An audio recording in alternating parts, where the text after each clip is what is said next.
പൊതുവെ കോൺഫിഡൻസ് കുറവുള്ള ആളുകൾ വരുമ്പോൾ പറയുന്നതാണേ, ഞാനിത് എത്ര ദിവസമായിട്ട് ഇത് പഠിക്കാൻ നോക്കുന്നതെന്ന് അറിയാമോ, അല്ലെങ്കിൽ എത്ര ദിവസമായിട്ട് ഞാൻ ഈ ജോലി ചെയ്തു തീർക്കാൻ ശ്രമിക്കുന്നതെന്നറിയാമോ, ഒന്നും നടക്കുന്നില്ല. ഞാൻ എല്ലാ ദിവസവും ഒരു അരമണിക്കൂറെങ്കിലും ഇതിനു വേണ്ടി മാറ്റി വെക്കണമെന്ന് വിചാരിക്കും, പക്ഷേ ഒന്നും നടക്കുന്നില്ല.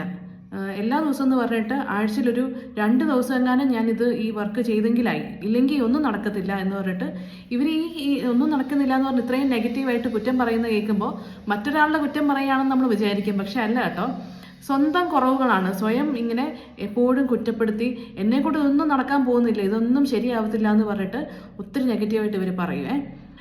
പലപ്പോഴും നമ്മൾ മറന്നു പോകുന്നൊരു കാര്യമാണ്, നമ്മളൊരു കാര്യം അച്ചീവ് ചെയ്യുക എന്ന് പറയുന്നത് അത് പെട്ടെന്നൊരു ദിവസം ഒരു അത്ഭുതം പോലെ നടക്കുന്നതല്ല. ഇതിന് ഒരുപാട് സ്റ്റെപ്സ് ഉണ്ടല്ലേ. നമ്മൾ കോമ്പൗണ്ട് ഇഫക്റ്റ് എന്ന് പറയില്ലേ, ഓരോ ദിവസവും പതുക്കെ പതുക്കെ ചെറിയ ചെറിയ സ്റ്റെപ്സ് നമ്മൾ വെച്ചിട്ട് ഒരു ദിവസം എത്തുമ്പോഴായിരിക്കും അതിൻ്റെ ഒരു വലിയൊരു എഫക്റ്റ്, ഒരു വലിയൊരു നേട്ടം നമുക്ക് ലൈഫിൽ വരുന്നത്. പലപ്പോഴും നമ്മളത് മറന്നു പോകും. നമ്മുടെ വിചാരം ചിലപ്പോൾ ചില ഫ്രണ്ട്സിനെ കാണുമ്പോൾ അവർ പണ്ട് ഒട്ടും കോൺഫിഡൻസ് ഇല്ലാത്ത ആളുകളായിരുന്നു, ഇപ്പം കണ്ടില്ലേ ഇതാ ഒറ്റ ദിവസം കൊണ്ട് പെട്ടെന്ന് എന്തോ ഒരു അത്ഭുതം, എന്തോ ഒരു ഭാഗ്യമാണ് അവർക്ക് കിട്ടിയതെന്ന് നമ്മൾ വിചാരിക്കേ.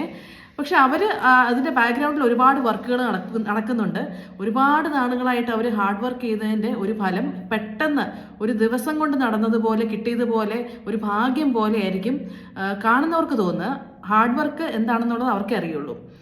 അപ്പോൾ നമ്മൾ ഈ കോൺഫിഡൻസ് കുറഞ്ഞിരുന്ന് നമ്മളെ തന്നെ ഡൗട്ട് ചെയ്ത് ഒരുപാട് നമ്മളുടെ കുറ്റം പറഞ്ഞിങ്ങനെ ഇരിക്കുമ്പോഴേക്കും നമുക്ക് ആ ഓരോ ദിവസവും ഹാർഡ് വർക്ക് ചെയ്ത് ചെറിയ ചെറിയ, അതായത് ഒരു ദിവസം ചിലപ്പോൾ 1% നമുക്കൊരു ഇമ്പ്രൂവ്മെൻറ്റ് വരിക. അങ്ങനെ ഒരുപാട് ദിവസം 100 ദിവസം എത്തുമ്പോഴായിരിക്കും ഒരു 100% എത്തി നമുക്ക് ആ കാര്യം അച്ചീവ് ചെയ്യാൻ പറ്റുന്നത്. അപ്പോൾ പ്രധാനമായിട്ടും നമുക്ക് വേണ്ടുന്നൊരു നല്ല മൈൻഡ് സെറ്റാണ്.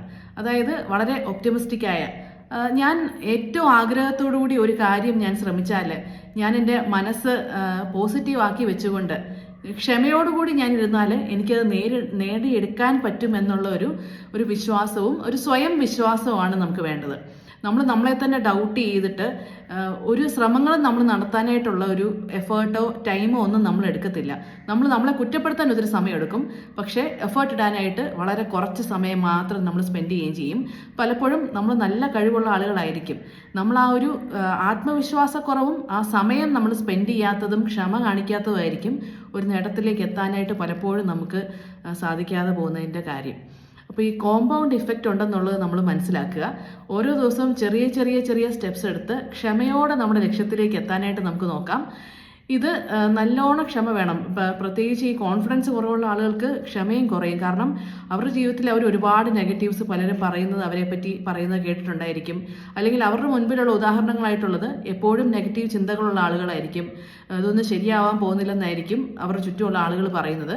അപ്പോൾ അതിൽ നിന്നൊക്കെ പുറത്ത് വന്നൊരു പോസിറ്റീവ് മൈൻഡ് സെറ്റ് ഉണ്ടാക്കിയെടുക്കുക എന്ന് പറഞ്ഞാൽ അതും വളരെ കാലത്തെ ശ്രമങ്ങൾ കൊണ്ട് മാത്രം നടക്കുന്നതായിരിക്കും. പക്ഷേ ഉറപ്പായിട്ടും നമുക്ക് ക്ഷമയോടുകൂടി നമ്മളെ തന്നെ ഒന്ന് മോട്ടിവേറ്റ് ചെയ്യുന്ന രീതിയിൽ നമ്മളെ തന്നെ കുറ്റപ്പെടുത്താതെ അക്സെപ്റ്റ് ചെയ്തുകൊണ്ട് കുറച്ച് സമയം നമുക്ക് തന്നെ കൊടുക്കുന്ന പോലെ നമുക്ക് ശ്രമിച്ച് നോക്കാം.